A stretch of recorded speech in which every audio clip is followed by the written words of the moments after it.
few weeks, I have been buying a ridiculous amount of books compared to how many I am actually reading. Literally every single time I've had a minor inconvenience, I have gone, do you know what will fix this? Is a little bit of retail therapy. First, I'm going to show you the ones that I've already read, starting with The Idiot by Elif Batuman. First of all, oh my god, I adored this book. It's one of those books that feels like a lot of your thoughts and feelings have been taken from your head and transcribed onto the page. This book follows Selin, who is a first year at Harvard University. It shows her as she tries to find her way in the world, almost like coming to terms with the idea that she's going to be a writer, which is a really interesting way of looking at it in a way that I absolutely adored. We see the story of her as she makes all these lovely friends and goes to all these wonderful places, and as she gets into this weird pseudo relationship with this older guy in one of her classes. It's told in seasons of the year, so it's split into like spring, summer, winter. But yeah, read this, it's so good. Next book is a short story called The Yellow Wallpaper by Charlotte Perkins Gilman. This is a gothic short story. I really like this version because it has like a little introduction and conclusion which kind of tells you about the inspiration. This story is about a woman who is confined to bed rest after the birth of her child and starts seeing shapes in the wallpaper in her room. I think you can probably find this online if you wanted to read it, to be honest. I just wanted my own physical hard copy of it. Next book is The Diary of a Tuscan Bookshop by Alba Donati. This was one that I walked into Waterstones, I'd had a very bad day and I did not have the money to spend that I was spending. This is not something that I would usually pick up to read. It is a memoir that tells the story of this woman who moves back to her home village in Italy, which is this tiny little village up in the mountains of only 180 people, and she opens a bookshop there. I cannot recommend this book enough. It felt so magical to read. Donati's writing feels so magical and really captures the essence of this bookshop and the essence of this village. More people should read this because I looked on Goodreads and barely anybody has read it, and it is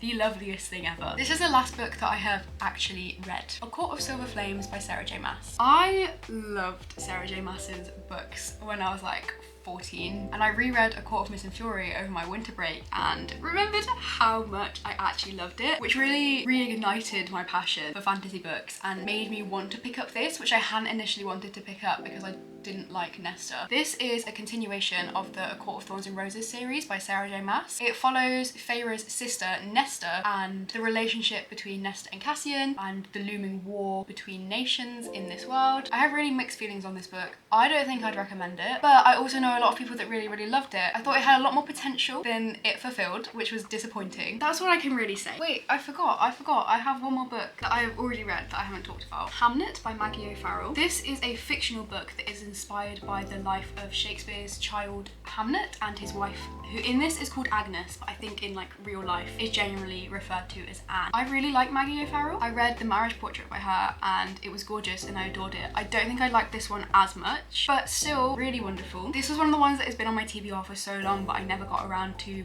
buying a copy of it. I was coming home from uni the other day and there's a little secondhand bookshop just up the street that I walked past, which is not good for my bank account. I went in, I had a little look and I was like, I won't buy anything because I don't need any more books. I've got enough to read. And then I saw this and I was like, well, now I kind of have to buy it. Love that Maggie O'Farrell is writing about Shakespeare, but never actually mentions his first or last name ever. Now we are moving on to books that I have bought but not read yet. First on this list is one that has been on my TBR for what feels like forever. I love the writer. They only had the hardback version and I don't love hardbacks. I had a gift voucher and I got Rouge by Mona Awad. Very like gothic-y, very magical realism. I've just started reading it and I'm so excited. This book follows Belle, a woman whose estranged mother has just mysteriously died and she has to go back to Southern California to deal with that and deal with all her mother's debts. Both Belle and her mother have this extreme obsession with skincare, which is a lot of what this book is really rooted in, I believe. Kind of like an indictment of the beauty industry. Belle, I know, gets wrapped up in this lavish spa that her mum was also obsessed with. This is one of my like most anticipated reads this year, even though it came out last year, I know, but I'm really looking forward to it. Next book is Remarkably Bright Creatures by Shelby Van Pelt. This is another one that has been on my TBR for ages. I think it has a really interesting premise. This book follows main character Tova Sullivan, whose husband has not long died and whose son disappeared 30 years ago. She takes a night shift cleaner job at the aquarium and strikes up a friendship with an octopus named Marcellus. Ever the detective, Marcellus deduces what happened the night Tova's son disappeared. Now he must use every trick his old body can muster to unearth the truth for her before it's too late. That is so interesting and weird, and I love that. Books about unlikely friendships are quite possibly the best books. I love them so much. The next two books are both books that are a little outside of my comfort zone and not the sort of thing that I would usually pick up to read. The first one is this little secondhand book of Keats poems. Essentially, I watched the Dead Poets Society and was like, I should read more poetry. I'm also doing a creative writing module, which is asking me to read and write a lot of poetry. I thought I'd start with the Romantics, which is probably one of my favourite movements in literature. I really love the shape of it. I do not read much poetry at all. I would like to start reading poetry, so I guess this is a good a start as any. For this one, I actually made a special trip to Manchester to go to this bookshop, coffee shop hybrid, which was absolutely adorable. It's called House of Books and Friends. Would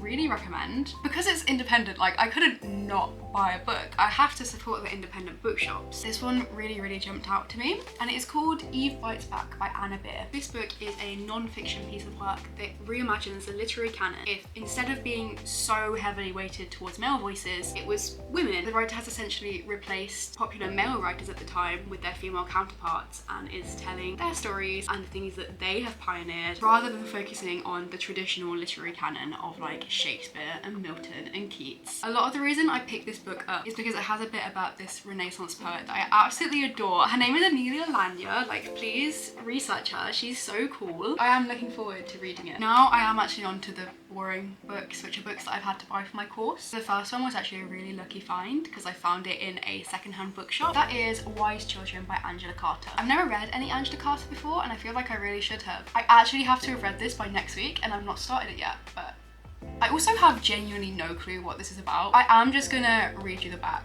A richly comic tale of the tangled fortunes of two theatrical families, the hazards and the chances. Angela Carter's witty and bawdy new novel is populated with as many sets of twins and mistaken identities as any Shakespeare comedy, and celebrates the magic of over a century of show business. I don't have much to say about this one, just that I need to read it. The next book is the interesting narrative of Alada Equiano. This is an autobiographical account of a man that was sold into the slave trade and managed to get out and work his way up to quite a high standing and become a leading figure in the early abolition movement. Obviously, a very important book to have around and a very important book to read and understand properly. Final book in this book haul, Evelina by Frances Burney. Again, I'm not 100% sure what it's about. As far as I'm aware, it's about the life of this 16-year-old girl in London. I'm gonna read the back again. In this comic and sharply incisive satire of excess and affectation, beautiful young Evelina falls victim to the rakish advances of Sir Clement Willoughby on her entrance to the world of fashionable London. Colliding with the manners and customs of a society she doesn't understand, she finds herself without hope that she should ever deserve the attention of the man she loves.